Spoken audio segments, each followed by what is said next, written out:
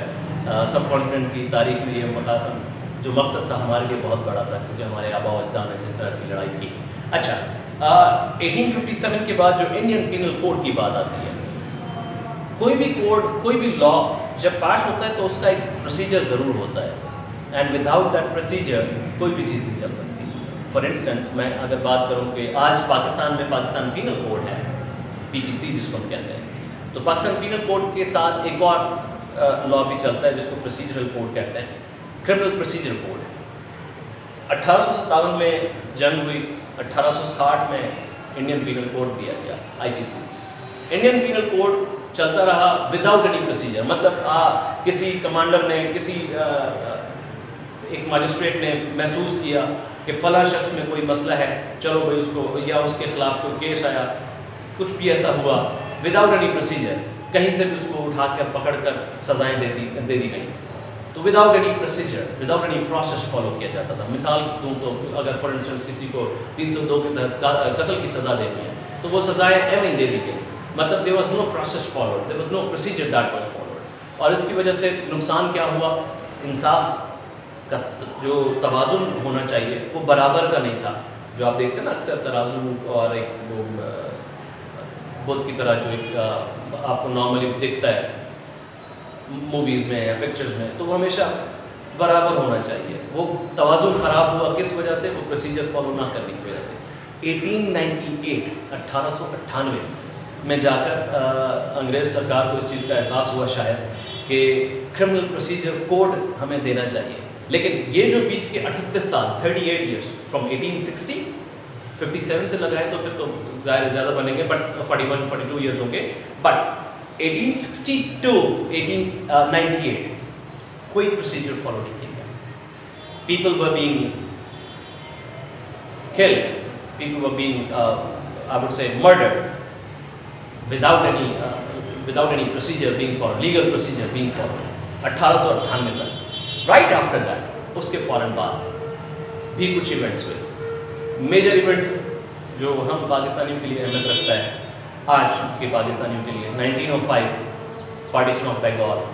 پھر 1905-06 میں جو مسلم لیگ، آل انڈیا مسلم لیگ بنی تھی. آپ لوگوں کو اگر یہ چیز یاد ہو کہ جب آل انڈیا مسلم لیگ بنی تو آل انڈیا مسلم لیگ میں ظاہر ہے کوئی بھی ملک یہ نہیں چاہے گا کہ جو ان کے اوپر مسلط ہو، اور مسلط ہونے کے بعد بھی ہم ان کے وفادار رہیں. چونکہ میں اپنی نظر میں بھی دیکھتا ہوں کہ یہ شاید آفٹر افیکٹس ہی تھے ایک طرح سے، کہ 38 ایئرس یا 40 ایئرس 45 ایئرس تک جو وداؤٹ پروسیجر لاس چلتے رہے اور جنہوں نے بے تحاشا نقصان پہنچایا، انسانی افسوس واقعے بھی ہوئے. ان سب کو دیکھنے کے بعد ہم اس نتیجے پر بھی پہنچے کہ شاید 1905 آل انڈیا مسلم لیگ کا جو بننا تھا بنگال ڈھاکہ میں، اس کی ایک وجہ جو اس میں آپ نے اگر اس کے دیکھے ہو کہ آل انڈیا پاکستان مسلم لیگ کا جو مینیفیسٹو تھا، اس کے جو فرسٹ 2-3 لائنز میں آپ کو جو چیزیں دکھیں گی، کیریکٹرسٹکس جس کی ہم بات کریں، تو اس میں آپ کو سب سے پہلے دیکھیں گا کہ وی the Mohammedans of India of Hindustan would remain loyal to the British government. کیوں؟ وجہ تو یہ آتی ہے. Why would we be loyal to someone who has come in our lands and have devastated the lands, destroyed the lands, have killed our hundreds and thousands of people? Still we would remain loyal to them. Obviously there was no other way because they were following no procedure. Though the procedure had come by 1898, but وہاں تک پہنچتے جو حالات ہوئے وہ کافی حد تک خراب تھے. Anyways, تو لاز اس طرح سے بنتے ہیں. اب آپ اندازہ لگا سکتے ہیں، for instance today we have criminal procedure code 1898 جس کو ہم فالو کرتے ہیں. اس میں ظاہر ہے سڈنلی پاکستان بننے کے بعد بہت ساری چینجز آئی ہیں، آبجیکٹو ریزولوشن کی وجہ سے بھی، اور بھی بہت سارے ایسے لیجسلیشن خیر ہوتی رہتی ہے اور ان میں کافی ساری چیزیں چینج ہوتی رہیں and things came to a point جہاں پر کچھ حد تک بہتر تھا. دو وی دا اسٹوڈنٹس آف لا ہمیں تو آج بھی ان پر اعتراضات ہوتے ہیں اور بہت سارے ریزرویشنز بھی ہیں, بٹ اسٹل لاز کا بننا اسی طرح سے ہوتا ہے. کوئی بہت بڑا ایونٹ ہوتا ہے جس ایونٹ کی وجہ سے کوئی لا بنتا ہے اور اس لا کی بیسس پر پھر پورے معاشرے کو سسٹم کو چلایا جاتا ہے, لیکن اس کے ساتھ ریہیبلیٹیشن بھی ہوتی ہے جو آج کے دور کی بات ہے. اینی ویز پاکستان اسٹڈیز کا جو فرسٹ چیپٹر جس پر ہم ہیں, اور یہ جو آج additional sort of a lecture that it's not a lecture, it's a small clip for you people so that you could understand it better, اور پھر ہم ہسٹری کی طرف واپس جائیں گے. اچھا, I had requested you for some assignment as well in your last class which I'm very sad and مجھ تک ابھی تک I haven't received any lot of assignments, تو it's quite interesting.